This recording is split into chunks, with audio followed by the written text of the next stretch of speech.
Happy Canada Day and welcome to another episode of the Truth About Real Estate Investing Show. Hope you had a great long weekend as the summer kicks off.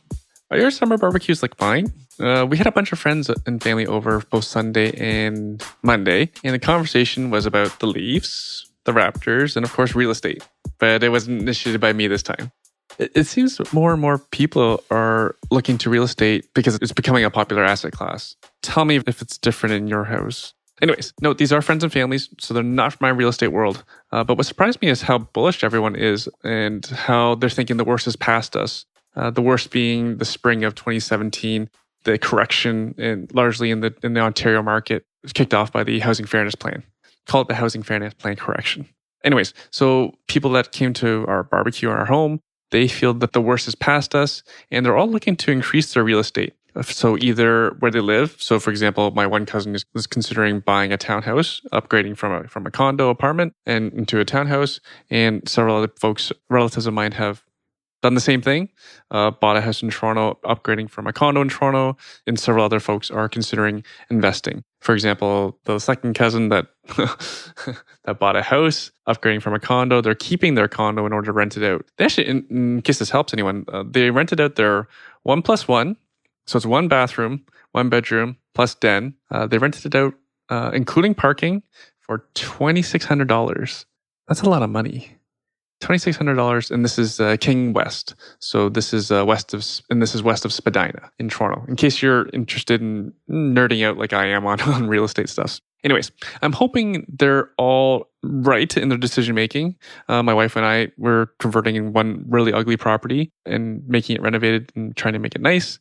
We recently converted one of our existing rental houses and switched it over to an Airbnb from a student rental. It costs close to $20,000 for the furnishings, and that didn't include renovations. And I'll detail some of the stuff on a separate episode right after this one, actually. Otherwise, I'll be here talking forever. I'm doing a separate episode just because I'm getting a lot of questions on what the strategies are and some details, especially the Airbnb stuff, because it's newer.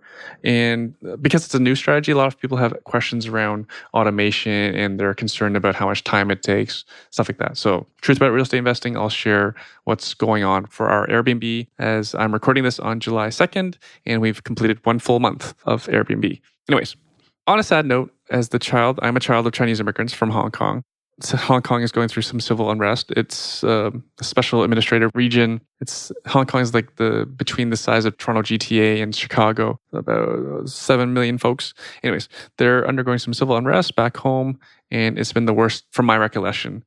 They're clashing with China. So this is just another reminder for my family how grateful we are to live in what I consider the greatest country in the world. Canada is far from perfect. But if you look at all of our freedoms, our low crime rate, the opportunity available to all of us, pretty much with anyone who is 20% down can go buy a house. We have a clean environment. We have safe water, quality education system. It's good to call this place home and own property here. Is it any surprise? Would anyone be surprised if immigration stays high and that Canada remains a top destination for immigration? If you don't feel that way, seriously, go travel. Spend some time in China, spend some time in India, spend some time in the Middle East. Anyways, immigration to me looks to stay strong. And if you have any developer side friends like I do, so I talked about demand from immigration. If you look at supply, folks who are actually building houses or building apartment buildings, if you talk to them like I do, maybe they're just venting, but they often talk about how difficult it is with the municipalities. It's becoming more expensive.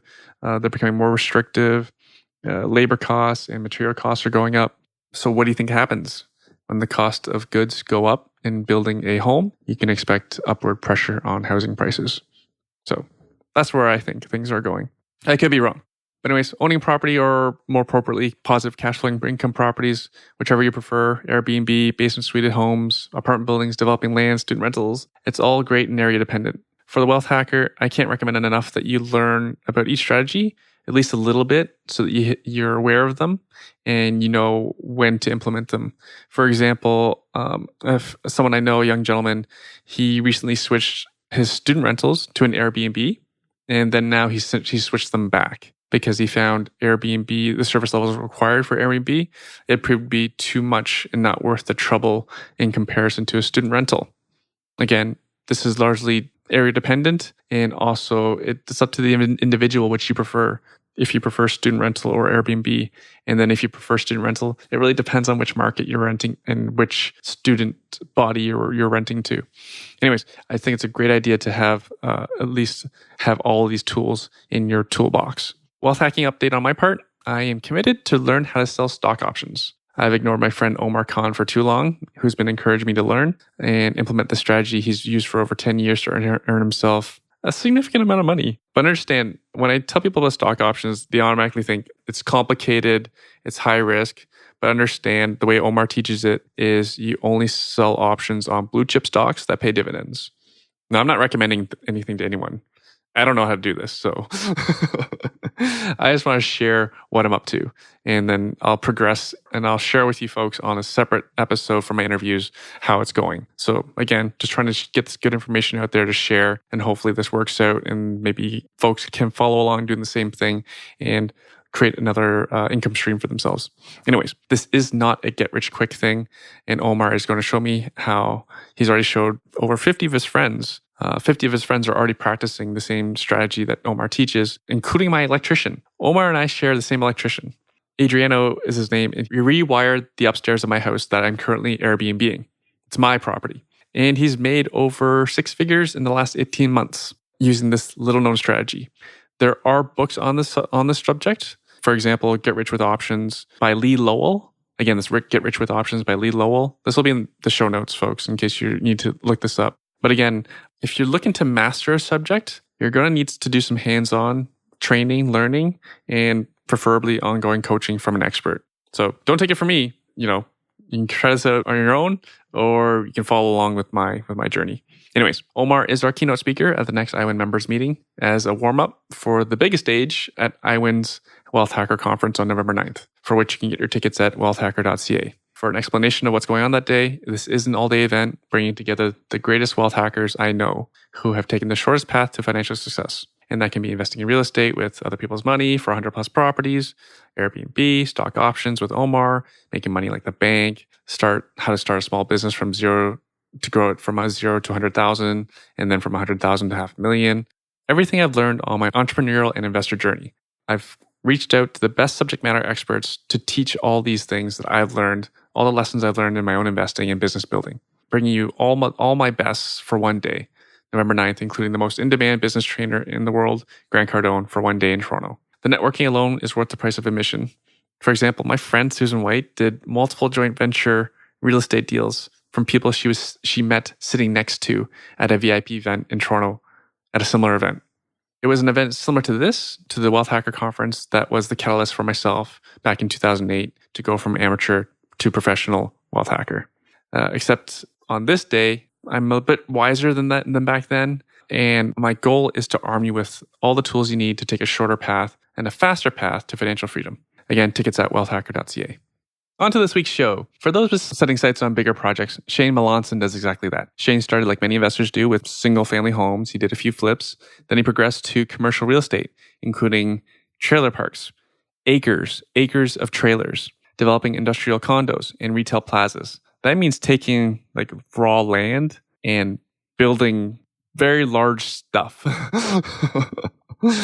That's the extent of my knowledge of commercial real estate. Other than tackling these very large, complex 7 to 8 figure projects, share Shane's path to becoming a commercial expert. He's here to share what triggered his investing to start off, like to buy single family homes, his career path before doing his own commercial investments, and the mentorship he received along the way. What's really cool about this episode is for anyone who's been following along with the show, there's many commonalities between folks who do really, really well, such as Shane. For example, Shane had he spent quite a bit of years in the industry before he actually did his own investments, like commercial investments. Anyways, also fascinating is how Shane shares how he structures joint venture agreements, joint venture investments with these large scale projects. Understand like 50-50 is quite popular among single family homes, but these are projects that are, low million, low 7-figure to $10 million plus capital intensive projects. The percentage splits are different. Shane is having to raise significant money from often several partners in order to fund one of these large deals. And also Shane's the first person to tell me about what's called GP and LP, general partner and limited partnerships, and why he uses them for commercial investing. So stay tuned. You don't want to miss this one. And without further ado, I give you Shane Melanson. What's keeping you busy these days, like work-wise? What's life like? Since actually January of 2019, it has been it's been really fun and exciting.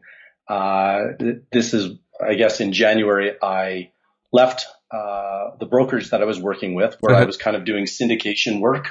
I was investing in a couple of commercial real estate properties, doing some developments locally, and but I was also, half my time was helping other people, professionals, investors, publicly traded companies, buy and sell commercial real estate.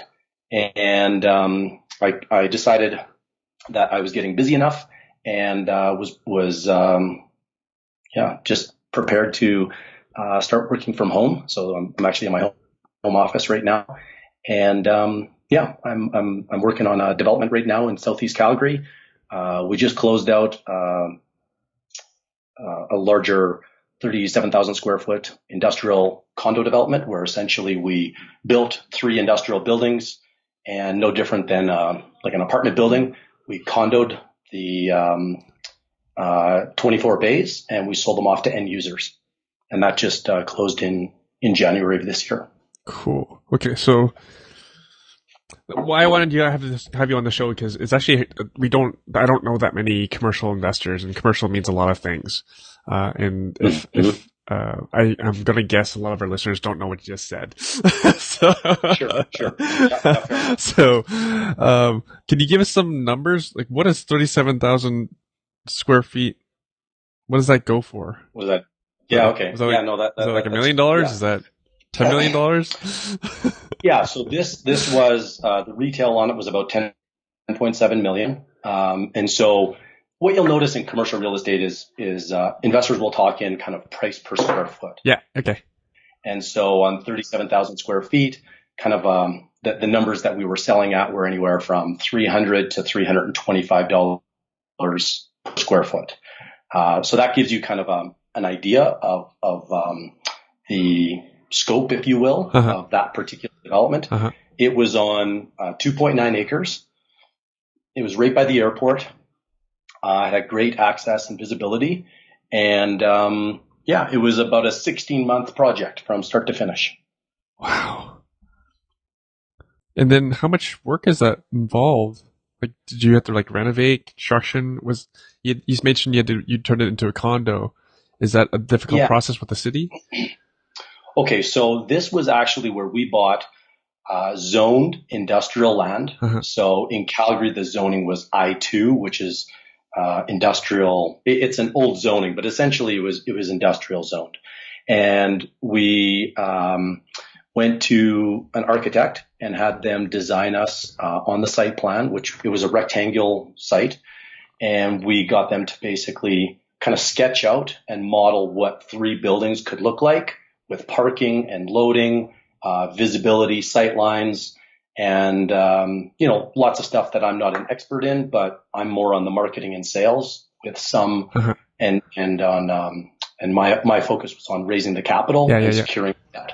And then my partner is more on the construction side, if you will, and the building. But it was once you do one building, it's amazing how much you learn just from going through the process from start to finish.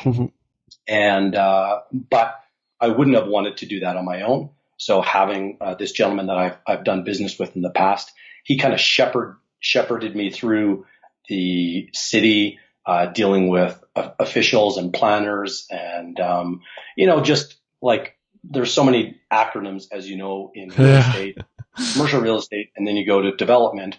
So if you're thinking on, at least the way I think about it in terms of the spectrum of risk, buying a house and renting it or a condo, that's probably on the lower end of risky. And then whereas you go to buying maybe raw land and then having to zone it, that would probably be on the riskiest. So that would be considered, say, a developer. I would say that we were one step back from that because the land was already ready and we knew what we could build. It was more a function of, is the market going to buy this? Right. And so we spent the first 4 months getting our site plan ready and then going to the market and presenting it and saying, are you prepared to buy this? Is there anything that you like, dislike, want to change? And once we had that feedback, we modified our site plan probably 4 or 5 different times to accommodate what the end user wanted. And it was very price point driven. So $300 a foot, that probably doesn't mean a lot to people, but the bays themselves, the actual units that a person purchased were anywhere from 1,350 square feet. So think of a typical subway. When you go into a subway, that's about 1,200 square feet. The difference would be our bay height is 24. When you go into a typical retail building, you're probably 14 to 16 feet. So it feels a lot larger because of the ceiling height. And so if you do kind of 300 square feet or $300 a square foot by 1,500 square feet, a business owners can essentially own their own space for $450,000.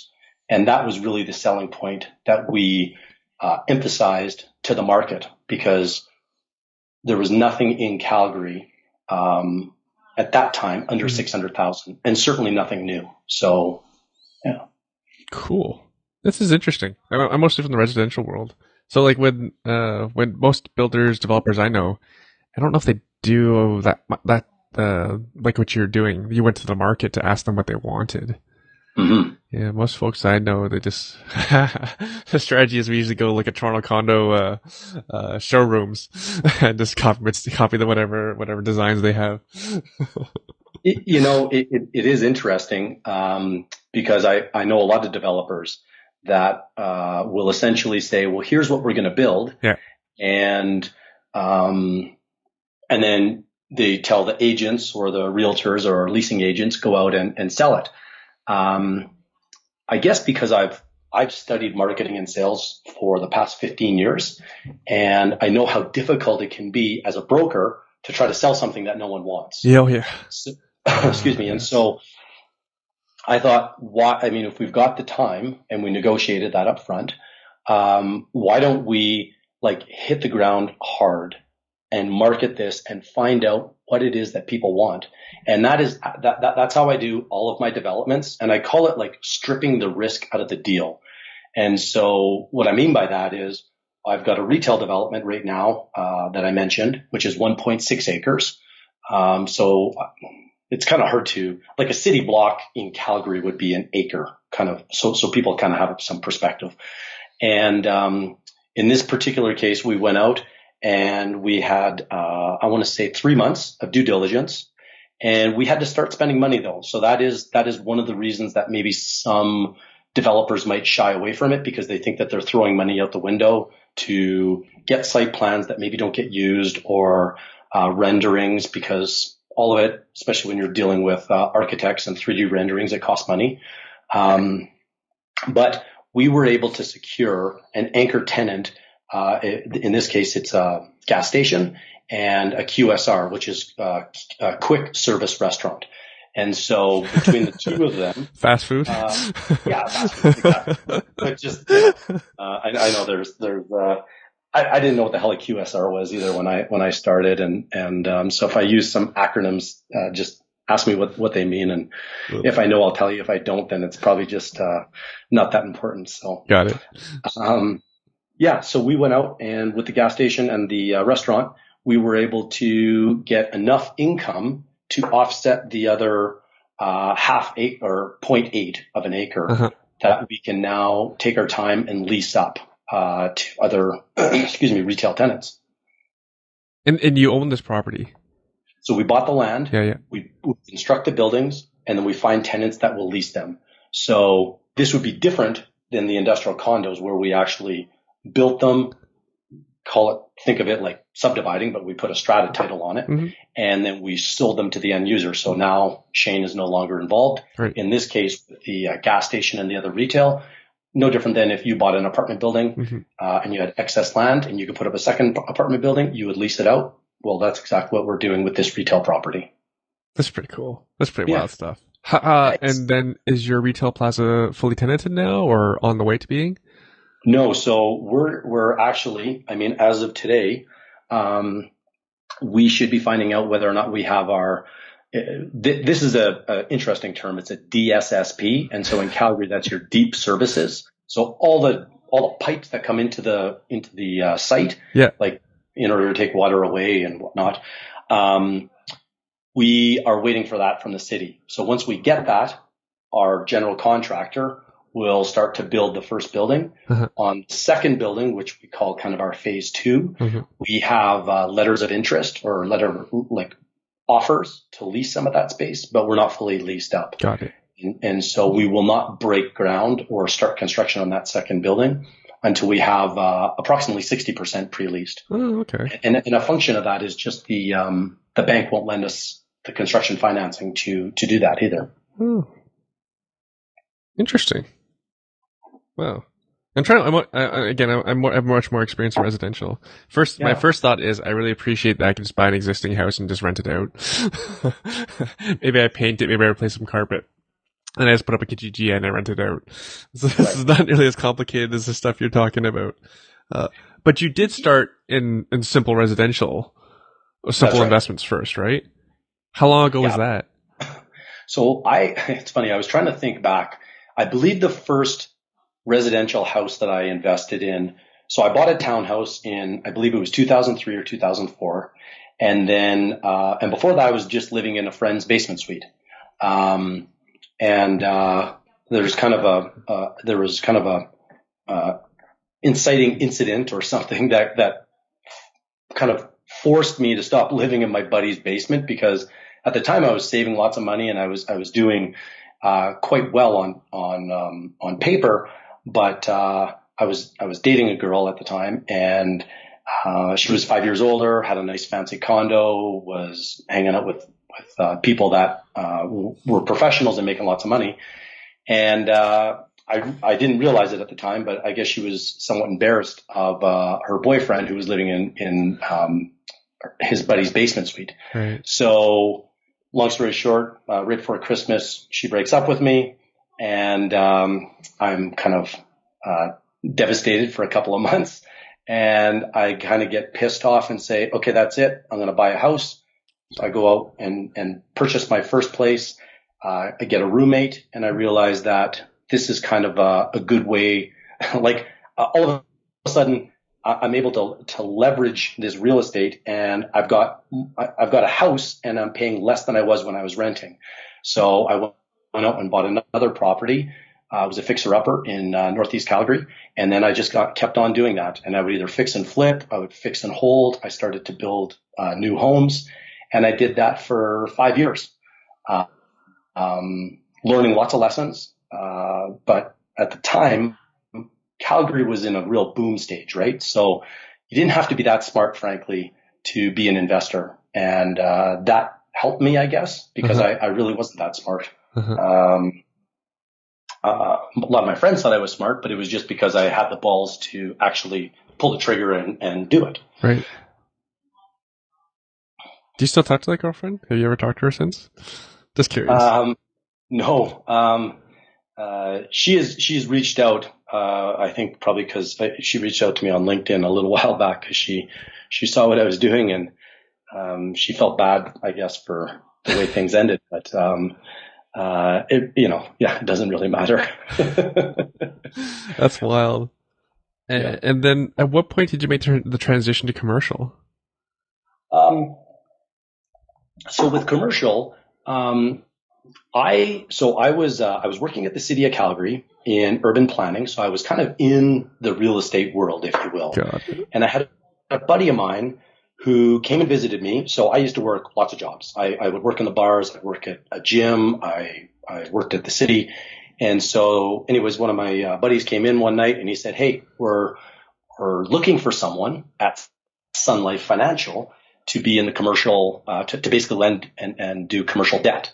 So it was like if you wanted to buy an apartment building, you might go to Sun Life, or you might go to RBC or one of these big companies, and you would borrow money, just no different than you would borrow money to buy a house. Just on commercial, it's obviously a lot bigger.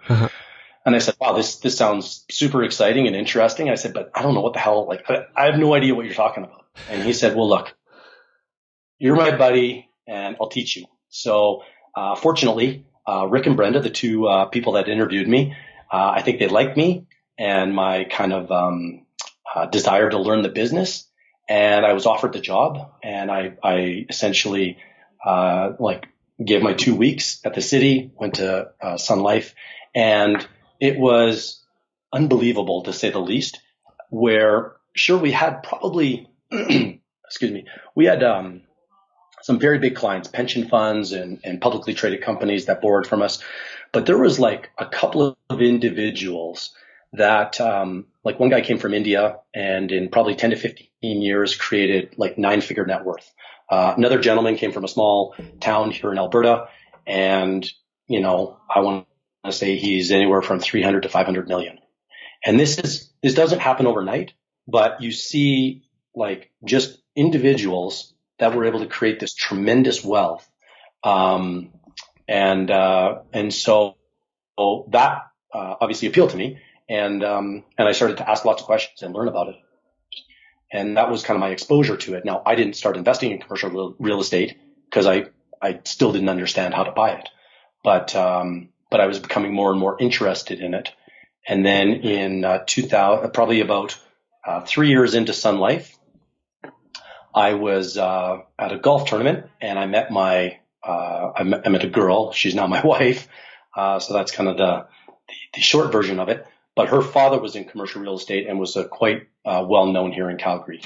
And so when he saw what I was doing on residential, he invited me on a trip down to Palm Springs with him and said, what do you think about doing some of this kind of stuff with me? And so that was kind of how I got my foot in the door, if you will, to investing in commercial real estate. So I was quite fortunate, and it was a wild ride for sure, just in terms of how we raised money, how we found deals, all that kind of stuff. That's awesome. It's actually so I've done well over 100 interviews of investors, and one commonality I'm noticing.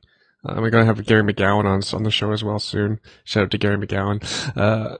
What I've noticed is a lot of investors who have done quite well, they got early starts because of their parents, their teachings. I think you might be the first case where it's a father-in-law. It's usually someone's own parent that got them going. Right. But this is fascinating. And then where I translate that is for anyone who's listening, if you didn't have that, then you need to be that for your kids or for your nieces and nephews or grandchildren, whatever it is. If you want to be able to help them get to that ridiculous level of 100 to 300 million net worth or whatever, or even 2 million or 5 million, 10 million. Hell, well, exactly. Yeah. Mortgage free. Yeah. I just use those extreme outliers because they were just guys that just fascinated me.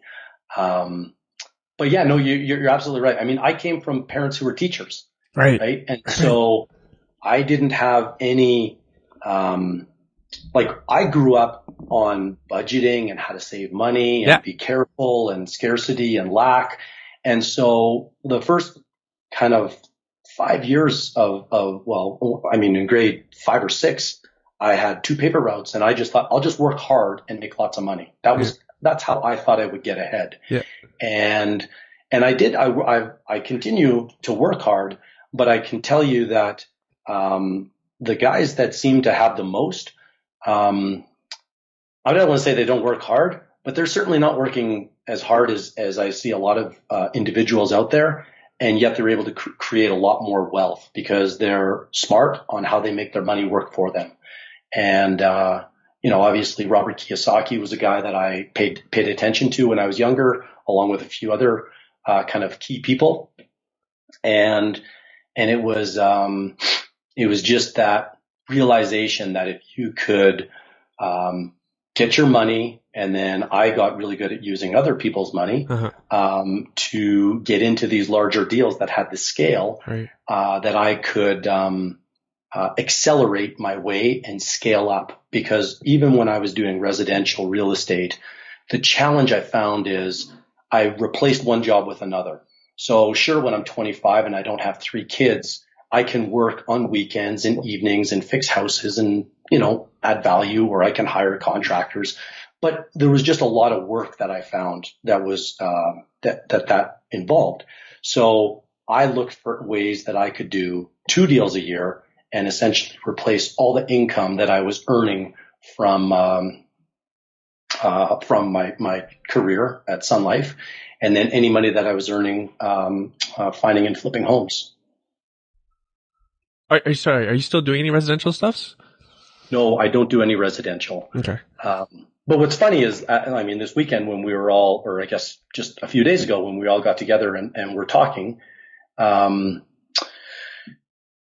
your guys' stories on what you're doing in residential was very fascinating and interesting to me. But I guess the one thing that I've kind of realized about myself is that because I'm a deal junkie, I love them, I'm always interested in what other people are doing. I think you had mentioned something very cool on Airbnb. The reason that I stay in my swim lanes, if you will, which is in commercial real estate, is because I know anytime I go into something else, there's a learning curve.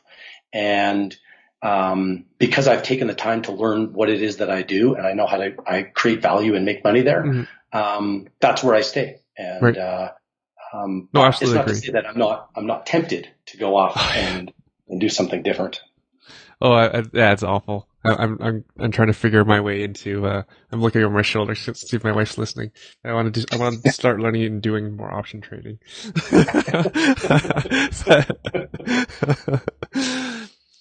So let's talk more about commercial. Sure. So you had mentorship. And that's another commonality with past guests, people who've been super successful. It's either coaching or mentorship, especially someone on that level, someone who's that successful and someone that close to you. Yeah, the father of their grandkids. What was your first commercial deal like? So the deals, or one of the early ones that are interesting. Yeah. Okay. So I'll tell you the one that I think is probably the most interesting, because I've done quite a few, and some are not as maybe just not as newsworthy. The deal that was probably the most interesting was two. I call them resorts because they really were. One was 1,100 acres just north of Bracebridge, and the other one was 53 acres outside of. One was outside Gravenhurst, the other was outside Bracebridge, in Muskoka, just north of Toronto. And I'm from Calgary, so essentially that meant a 4-hour flight to Toronto and then a 2-hour drive up to manage and oversee these two properties.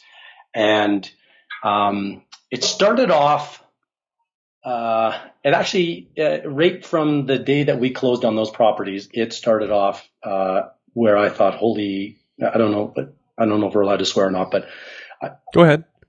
I just thought, holy shit, I can't believe that we're into this already. Because the minute that we closed, this is in 2011. So Facebook was around, but I had no Facebook account.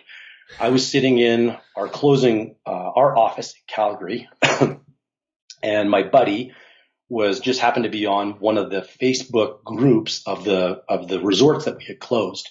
And as soon as news had hit that we had bought, all of a sudden there was this panic across the resort that we were going to kick everybody out and we were going to do all these, negative things as big developers from Calgary. And for the next 4 hours, the two of us got on the phone with the phone list of all of our clients that we had. I was on one resort, he was on the other one.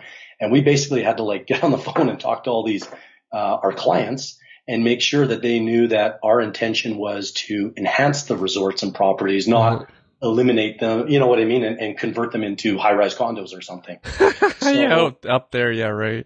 Yeah, well, because servicing electricity, sewer, water supply, that's all easy, right? So that was kind of day one. We hadn't even got title, I don't think, and yet there was this. And I could even go backwards and just the negotiations that went on to purchase those two properties. But this is only an hour show, and I don't want to bore people.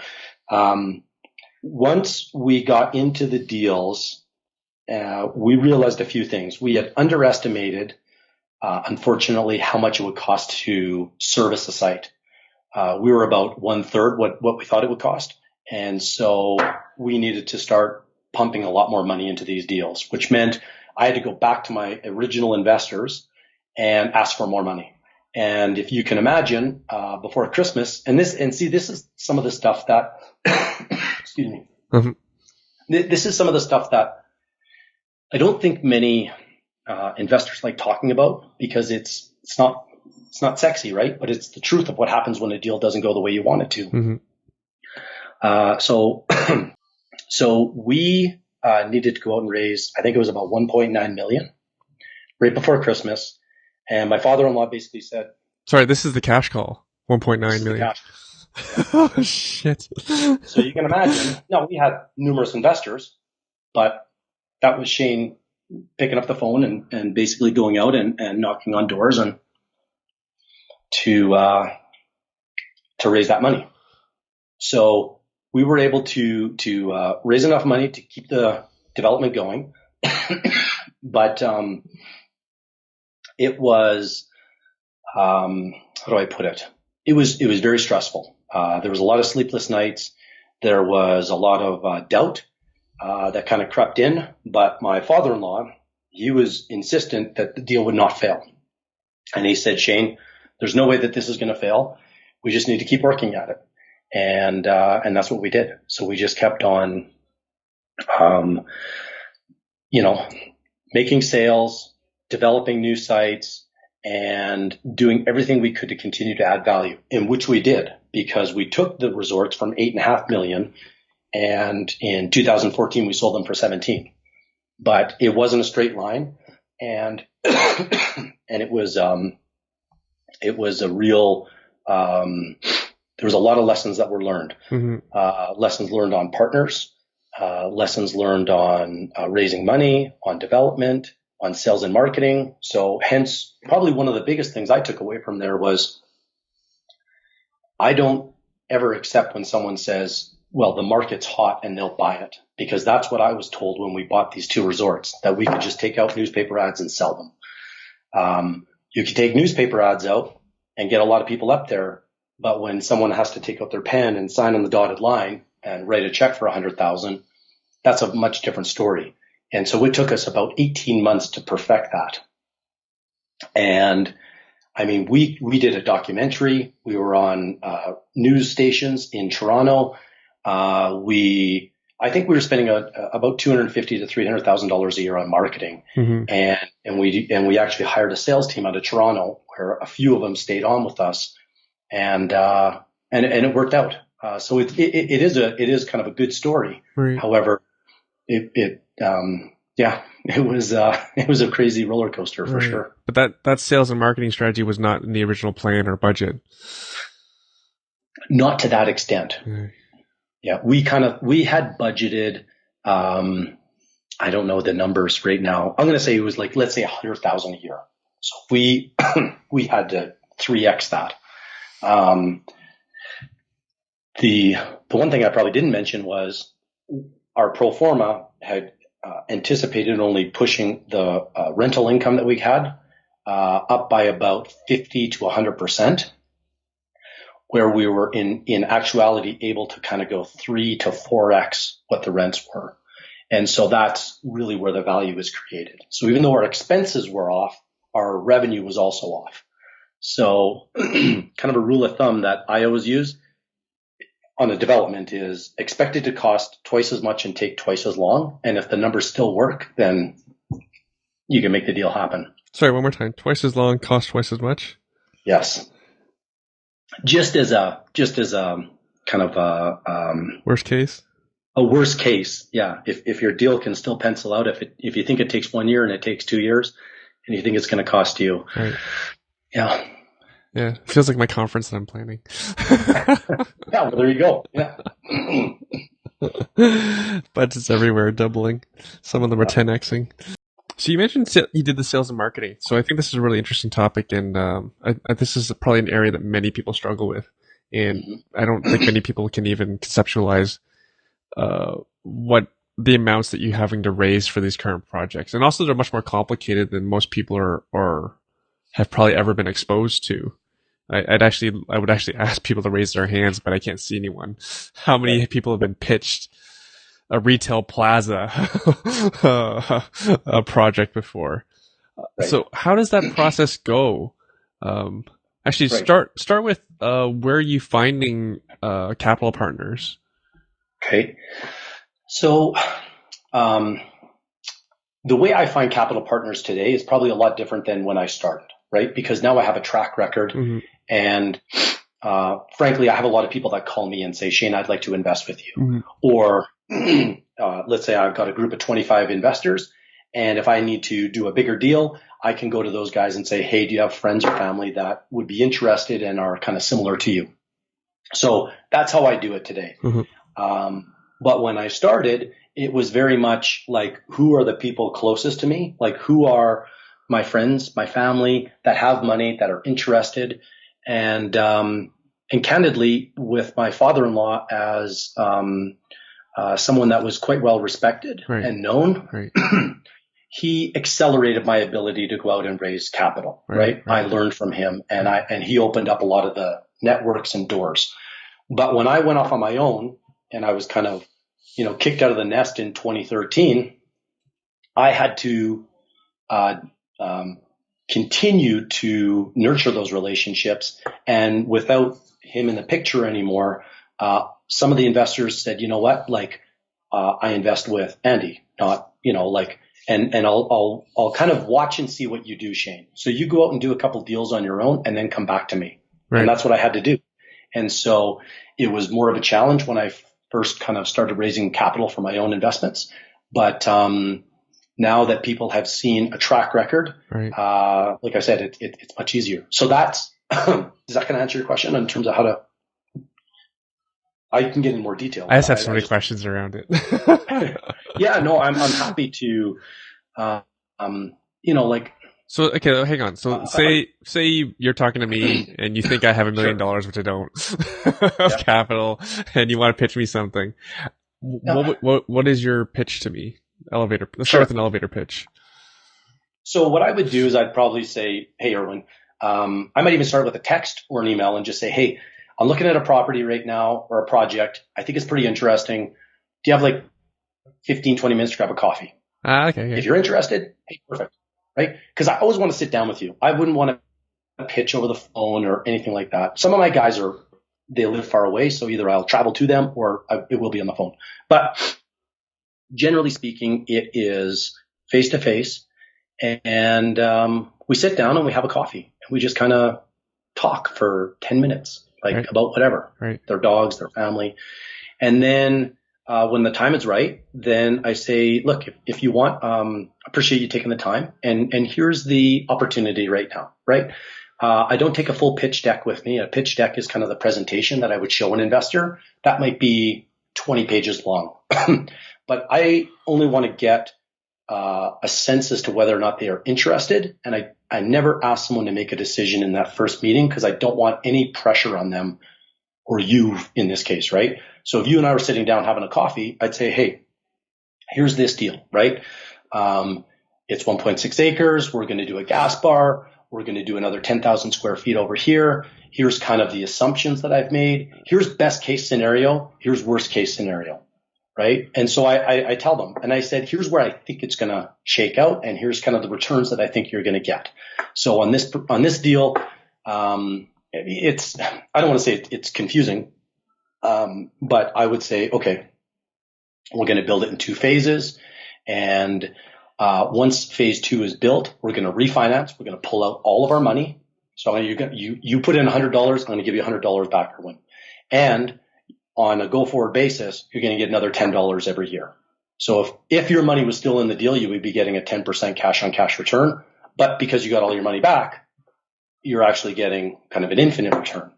And then if we do sell it, then here's what your returns would look like on the sale, right? You might get double your money back, right? I'm just Holy throwing cow. out numbers. But it's a development. And so that's why I think a lot of people think it's sexy. But those are some of the numbers that are certainly possible on a development because of the leverage and whatnot. Right. And what's the term? How long? So that deal would probably be 24 months. And their return is potentially to double their money if everything goes to plan. It could be, yeah. On that particular deal, that would be a double. So on the one that we did, I'll tell you, we did, it was 16 months long, and it was a 34% return to the investors. Uh-huh. Yeah, and they do nothing. They just sign they just over basically paper. put up their money. Yeah. Yep. They just yeah. And what's the structure that you do? So let's first start with, so most investors who are going down the path of raising money, they're usually doing corporations, joint ventures, even their own personal names. Can you do that? Can we just sign a contract with you and me on a napkin? Yeah, no. You give me double my money in 24 months. Yeah, it was probably a bad example because then it sets the bar that everyone thinks that doing a development is going to double their money. Oh, it could take 3 years. So it takes you 33% return. Yeah, exactly. So set aside, like if you're doing a development, you should expect a higher return. If you're doing a value add play, maybe you're kind of in that 10 to 15% return. Right. For your partner. Your partner's getting 10. For my partner. Yeah, right. Correct.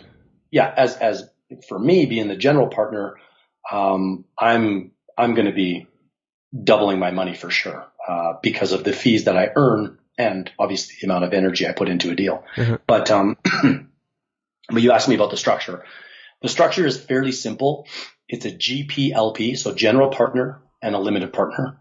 I would be the general partner because I would control the deal and I would have kind of my ass on the line, right? I sign personal guarantees. So my house sometimes is collateral for developments.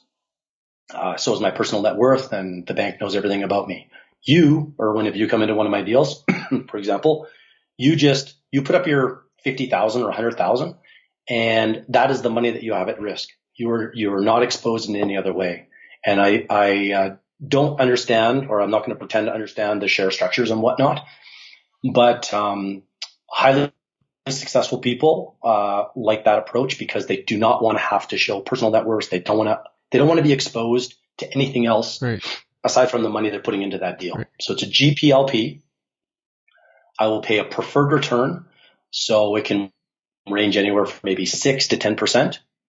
So if a person puts in 100,000, they could expect anywhere from 6 to 10% of that on an annual basis. If it's a development, that money would accrue because obviously there's no cash flow during that time, right? So it's in my best interest as the developer to make sure that the development happens fast. Because if it takes longer, like that deal in Muskoka took 3.5 years, our limited partners were getting 12%. And so you can see when you raise $6.5 million, and it compounds every year, that nut gets pretty big fast. Right. So sorry, the returns are paid on the back end. They would be paid either on the back end or once the property is cash flowing. Got it. Yeah. And then the splits, they can range. So the splits are, once I hit that preferred return, then Shane and the limited partners, the GP and the LP, start to share in the profits. So it can range anywhere from 80% to the LPs to 50%. Mm-hmm. It just kind of depends on the structure, the risk. There's lots of variables, but there's, that's kind of a range, if you will, of what a limited partner could expect. Mm-hmm. Mm-hmm. I would say probably typical is 70%. We'll use that to the limited partners and 30% to the general partner. Sorry. What was the 70-30 split?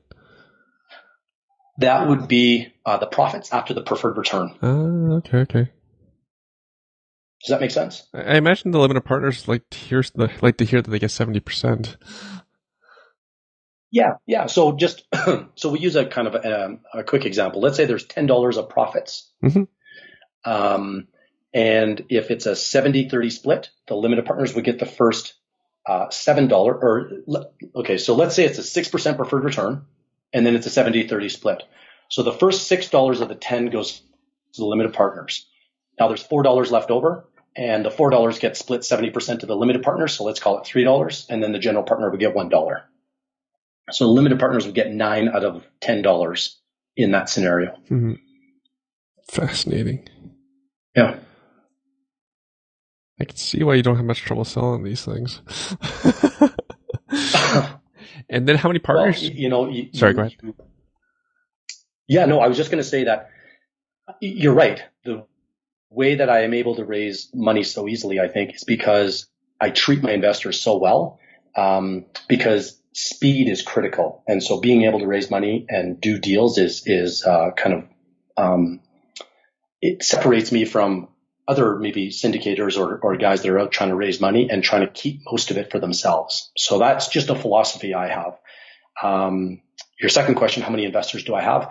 Right now I've got about 35 investors, although I've had investors that have been with me for maybe the last, call it 10 years. And so if the deal isn't big enough, the last deal I did, I raised 2.1 million. And there were some guys that couldn't come into that deal because they came in late, if you will. So I go to my investors that have been with me the longest. They have kind of the first shot. And then as I, not to say go down the list, but it's just, I feel it's the right way to do business. Someone that's been with me the longest, they get the first crack at it. So right. That's actually a good thing to share for folks. They don't always understand, like, just because you're someone's customer doesn't mean that you're top of the list. Yeah, right. And the other thing, and I mentioned this to your friend Charles, I just said, not everybody that has money is a good investor either, right? Because the last thing you want to do is spend all day or all week having to appease someone because they have, there's nothing wrong with having questions, but my investors know that my value is in focusing on the deal. It's not on spending hours responding to emails and questions and whatnot, because they trust me and they know that I'm doing everything I can to make a deal happen. But there's, like, in development, especially, or commercial real estate, you're solving problems. So I want to solve the problems of the property. I don't want to have to always have to keep everybody updated on a daily basis. I generally communicate every month to 2 months with the investors, and I send them updates and just let them know what's going on, so they don't have to kind of contact me. That's awesome. Yeah, so that's one of the things that steered me away from having joint venture partners is I don't want to have to answer to anyone, first of all, nor spend too much time maintaining those relationships.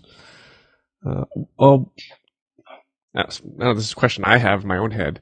What's the smallest amount that you would accept for one of your deals? And then another question is, like, how few or how many investors do you want on a deal? So there's okay. So I'll answer the first question. Mm-hmm. I've let guys come in with as little as 25,000, mm-hmm. although that is usually like immediate family where I want to let them into the deal. But I would say typically it's about 100,000 is what most investors would come into a deal. Okay, so that's kind of that would be on the low end. I think your second question was, like, how many people in a typical deal, or how many would I? Because we were talking about that at the dinner, after the dinner. What's better? You want one, or you want a couple, or you want many? Yeah. So I have a different philosophy than some guys, for sure. Mm-hmm. And my philosophy is I would like to have more than less. And I'll tell you why. As the general partner, I want more control in the deal. And if I only have one partner, and I actually had I mean, you and I were talking about this with Charles, mm-hmm. and I had another conversation with a gentleman who's working with a family office. And it was surprising because he's got a family office that's saying, yeah, I'll put in 20 million into your deal. So he's doing bigger deals than me. And I said, well, the challenge with that I have is, number one, they can change the terms of the deal at any time. They wave the stick. They have a lot more control.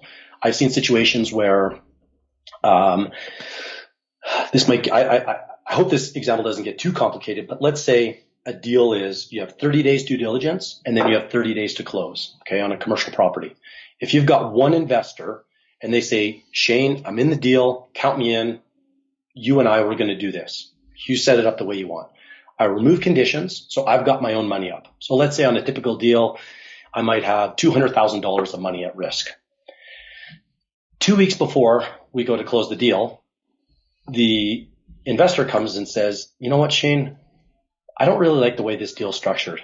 You know, you said you wanted to give me a 6% and we were going to split it 70-30, but, you know, there's too much risk in the deal.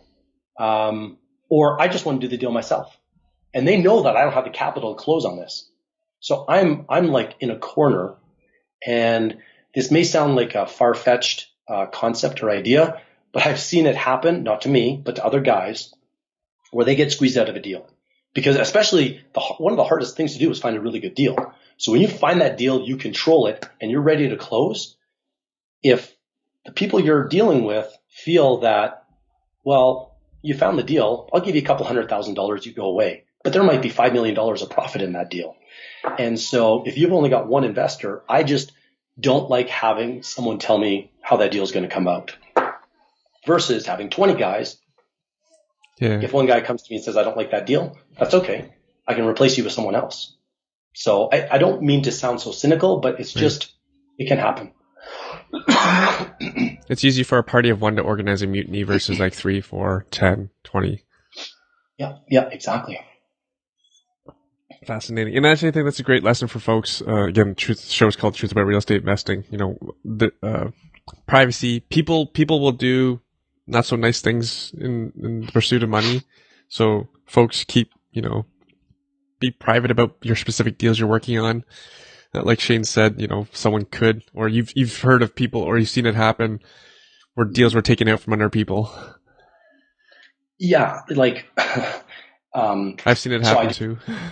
Yeah, well, exactly, right. And I mean, I will do Facebook Lives, or I'll kind of talk about some of the deals I'm working on, but I'm very careful not to disclose the identity of the deal, because I mean, you know, that's my competitive advantage, is finding a deal that no one else sees. Yeah. And that's just the reality. Mm-hmm. So until that deal is under contract, I'm going to be pretty quiet about it. Right.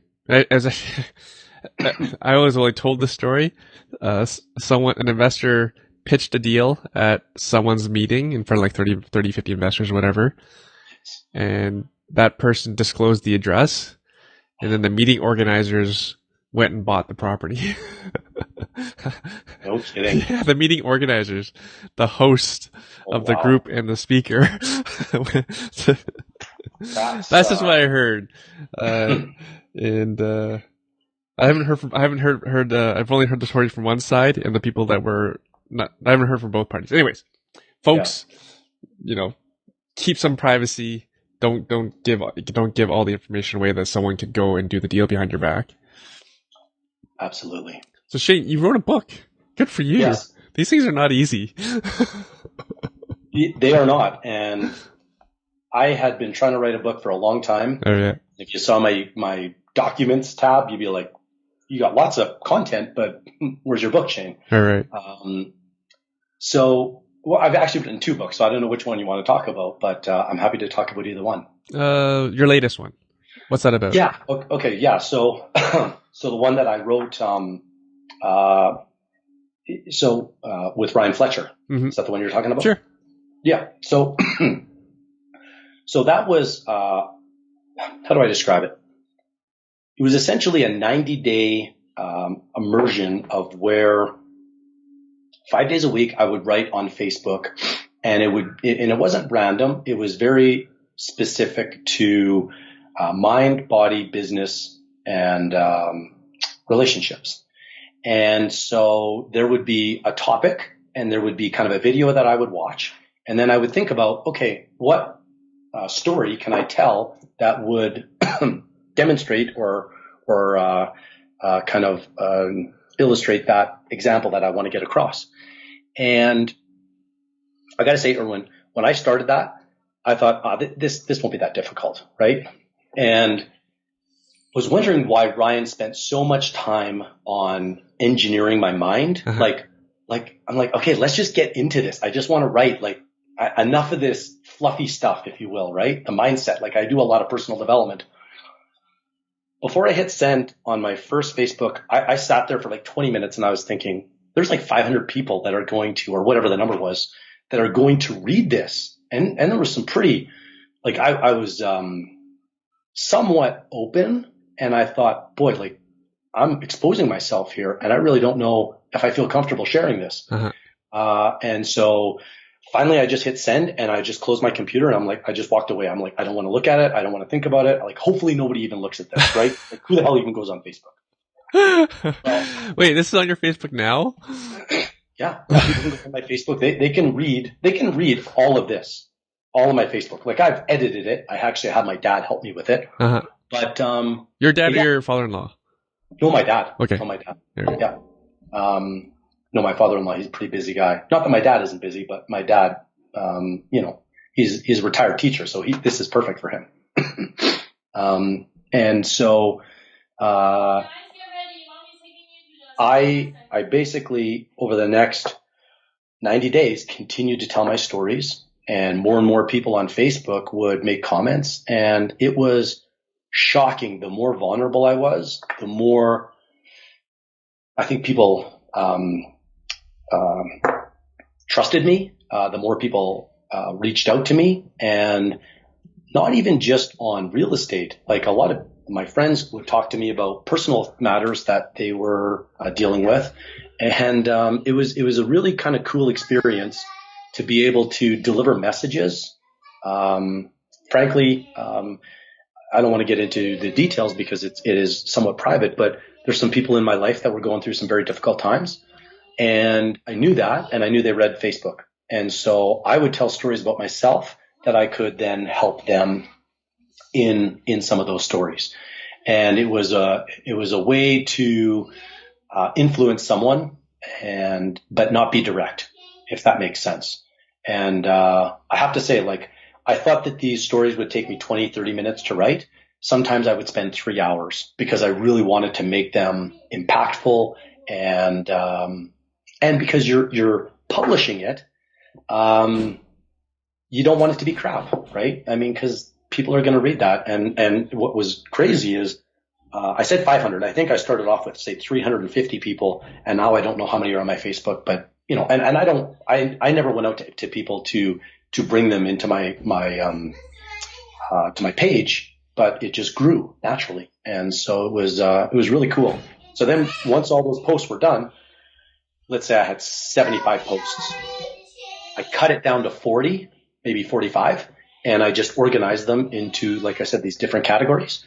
And I haven't actually published it yet because I'm just waiting for a couple of minor changes. But I'm very proud of the end result, and the feedback that I've had from the people that have read it has been great. So, why this approach to why write it on Facebook?